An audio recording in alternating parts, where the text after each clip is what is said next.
Wanita ini dipaksa untuk melayani para kru kapal karena tidak punya uang untuk beli tiket. Waduh, kok parah kali gini? Hai, apa kabar kalian? Share lah ya. Kembali lagi di channel Fanalan Movie. Kali ini kita mau review film Pamasahe yang dirilis tahun 2022. Film bergenre drama thriller dari Filipina ini akan menceritakan tentang seorang wanita bernama Lynette yang punya nasib begitu menyedihkan, Wak. Kampungnya baru aja terkena musibah dan dia terpaksa mengungsi ke kota bersama bayinya. Namun sepanjang perjalanan dia bertemu dengan banyak lelaki jahat yang tidak berperi kemanusiaan. Lynette malah dilecehkan karena tidak punya apa-apa, padahal dia hanya ingin mencari suaminya. Lantas bagaimanakah nasib si Lynette ini akhirnya? Ya udah, tanpa basa-basa lagi kita langsung aja ke ceritanya. Intro.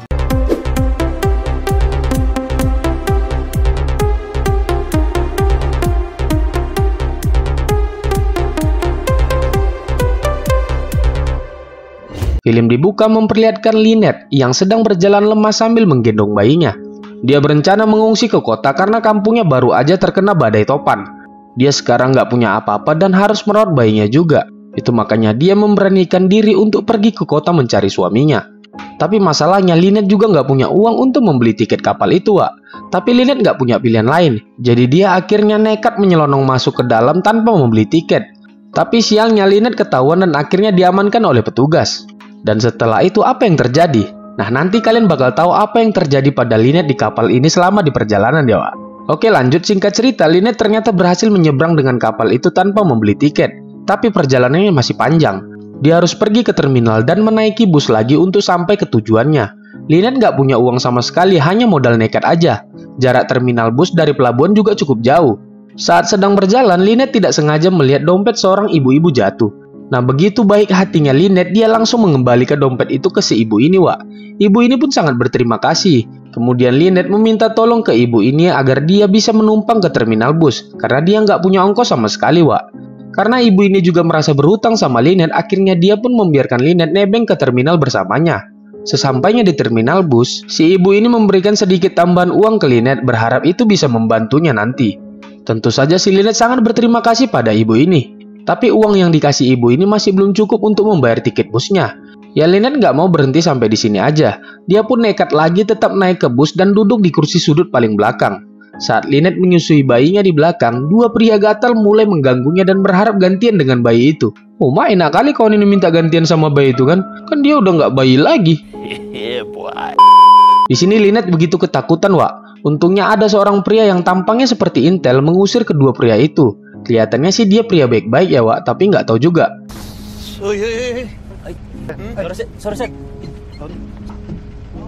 Tak lama kemudian bus pun mulai jalan dan Kenek mulai mengecek tiket para penumpang. Di situ ya jelas Lynette pun mulai panik ya karena dia nggak punya tiket. Kemudian Lynette meminta tolong ke pria yang menolongnya tadi untuk membayarkan tiketnya karena dia nggak punya uang sama sekali. Dia berharap pria ini kasihan padanya dan bayinya, Wak. Untungnya pria ini nggak keberatan dan membayarkan ongkos Lynette juga. Di sini Lynette pun sangat berterima kasih dan mereka pun mulai berkenalan. Pria ini bernama Rodolfo. Dia mengatakan kalau dia bukan seorang polisi ternyata. Cuman pistol di celananya itu hanya buat untuk nakut-nakuti orang aja. Kemudian terlihat mereka berdua mulai akrab dan saling bercerita. Berhubung perjalanan mereka juga masih jauh, Rodolfo bertanya apa yang terjadi pada Lynette, kenapa dia bisa sampai di sini dan sekarang apa tujuannya, di mana suaminya. Nah, mulailah di sini Lynette menceritakan satu persatu pada Rodolfo. Dia mengatakan kalau rumahnya terkena badai dan dia tidak punya tempat tinggal lagi sekarang. Sementara suaminya berada di ibu kota, sudah lama nggak pulang. Dia juga nggak punya apa-apa, hanya berharap bisa bertemu dengan suaminya sekarang. Lalu di sini Lynette juga menceritakan semua cerita menyedihkan yang dia alami mulai dari kecil. Oh, mak, jauh juga cerita si Lynette ini ya kan? Padahal yang ditanya di mana suaminya sekarang, tapi ceritanya udah mulai dari dia kecil. Yaudah kita dengarkan dulu kisah dari Lynette ini ya, Wak. Lynette lahir dari keluarga yang susah. Saat Lynette kecil, ayahnya meninggal karena ditabrak truk. Dan setelah kematian ayahnya, ibunya juga depresi dan akhirnya bunuh diri. Setelah ibunya juga nggak ada, sekarang Lynette hanya tinggal bersama abangnya bernama Toto. Walah, nama abangnya kayak merek WC ya? WC Toto. Oke, lanjut. Lynette dan abangnya pun akhirnya diurus oleh bibinya. Namun karena bibinya juga nggak jauh beda sama susahnya, abangnya si Lynette yang masih kecil ini malah dijual pada lelaki setengah boti kayak gini, Wak. Aduh, kasihan kali ya. Di situ Lynette yang masih kecil nggak ngerti sama sekali. Dan semenjak saat itu dia nggak pernah bertemu lagi dengan abangnya itu. Hingga Lynette mulai beranjak dewasa, Lynette hanya hidup bertiga bersama bibi dan pamannya. Tapi sungguh menyedihkan nasib Lynette, Wak. Dia sering dilecehkan bahkan diperkaos oleh pamannya sendiri saat bibinya tidak ada di rumah. Dia diancam akan dibunuh oleh pamannya jika dia mengadu pada bibinya, Wak. Makanya Lynette nggak berani berbuat apa-apa karena ketakutan. Tidak hanya itu, Lynette juga sering dimarahi bahkan dipukuli oleh bibinya. Pokoknya menderita kalilah nasib si Lynette ini, Wak. Hingga akhirnya Lynette disuruh untuk pergi ke kota bekerja di sana. Dia bekerja di warung makan saudara bibinya sebagai pelayan. Di sana dia sudah cukup tenang sebenarnya. Tapi beberapa bulan setelah dia bekerja, dia mendapat telepon dari bibinya. Dia dapat berita kalau Toto, abangnya yang telah lama hilang, datang ke rumah dan mencari Lynette. Wah, mendengar kabar itu, Lynette pun sangat senang karena sudah lama kali dia nggak bertemu dengan abangnya itu. Lanjut keesokannya, abangnya menyusul ke tempat Lynette bekerja dan menemuinya. Awalnya, Lynette tidak mengenal lelaki yang datang itu. Tapi setelah melihat lebih dekat, akhirnya dia tahu kalau itu benar-benar si Toto, abang yang telah berpisah lama dengannya. Setelah itu, Lynette pun akhirnya diajak tinggal bersama di rumah abangnya. Nah, abangnya ini sudah menikah dan memiliki istri yang sangat wow. Nice. Lynette di situ begitu bahagia karena bisa tinggal bersama lagi dengan abangnya. Dia begitu diperhatikan dan diperlakukan jauh lebih baik. Hal itu karena abangnya ini ingin menebus rasa bersalahnya ke adiknya. Selama ini Toto telah lama menghilang dan membiarkan Lynette hidup menderita sendirian. Istrinya Toto juga sangat sayang dan peduli pada si Lynette ini, Wak. Setelah beberapa waktu dia tinggal bersama mereka, Lynette belajar banyak hal. Termasuk di situ dia juga baru tahu tentang hal bercocok tanam. Ya, paham ya maksudnya? Jadi saat Toto dan istrinya beradu kulit di kamar, Lynette sering penasaran dan diam-diam mengintip mereka. Nah, karena hal itulah membangkitkan hasrat dan nafsunya Lynette.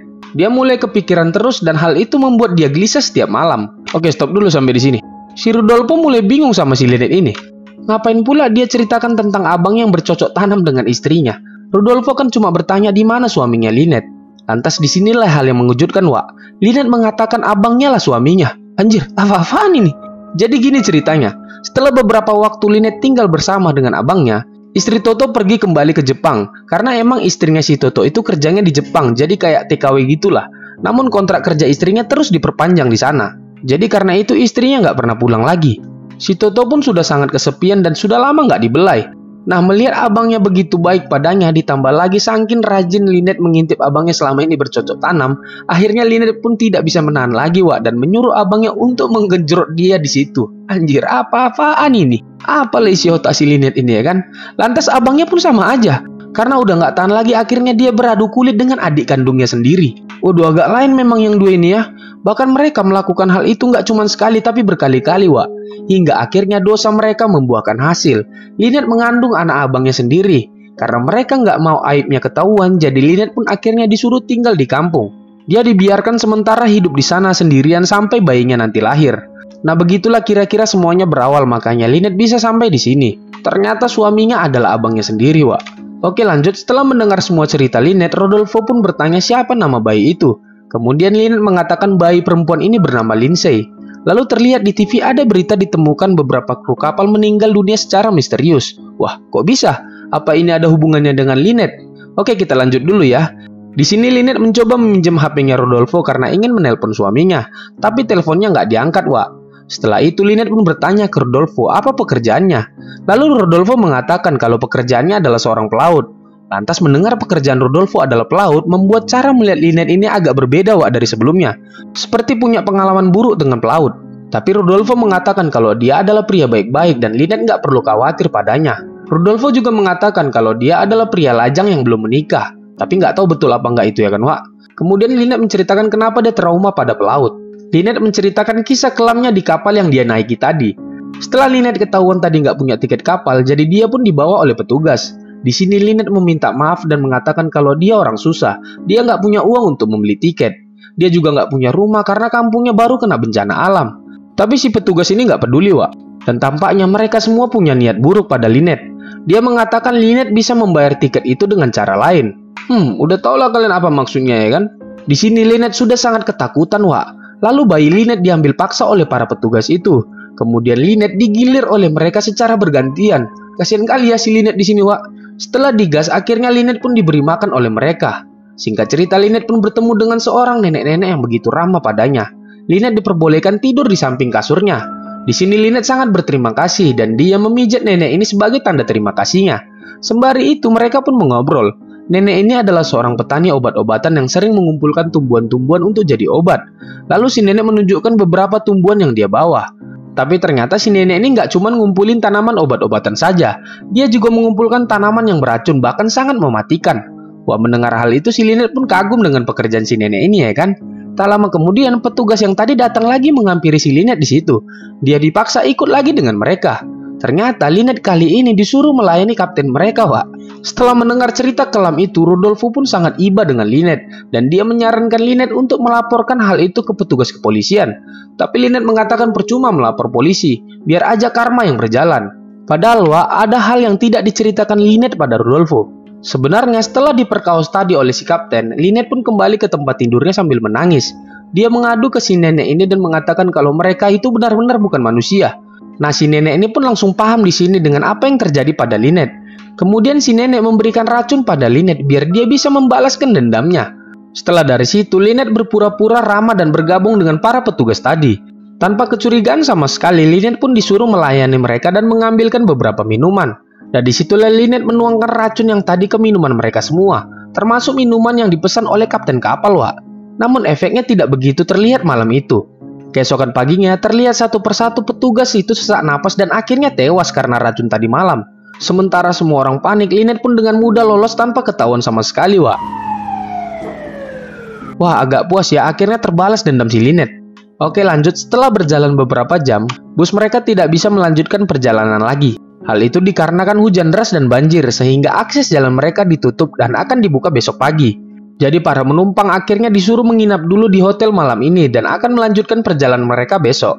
Singkat cerita, Rodolfo mengajak Lynette makan malam bersamanya di kantin. Di sini Lynette sangat berterima kasih atas kepedulian Rodolfo padanya. Setelah makan, Rodolfo juga memberikan sebuah HP Nokia yang sangat terkenal dengan kekuatan dan tahan bantingnya. Bahkan HP ini juga bisa menghancurkan tembok, gedung, bahkan meteor, Wak. Lynette tidak menyangka Rodolfo sebaik ini padanya. Dia sangat berterima kasih dan nggak tahu bagaimana cara membalasnya, Wak. Nah, akhirnya ketahuan lah. Di sini kelihatan lah apa niat si Rodolfo, Wak. Ternyata dia mengajak Lynette untuk menemaninya tidur malam ini. Oh alah, ujung-ujungnya tetap mencari kulit ya si kecap ini.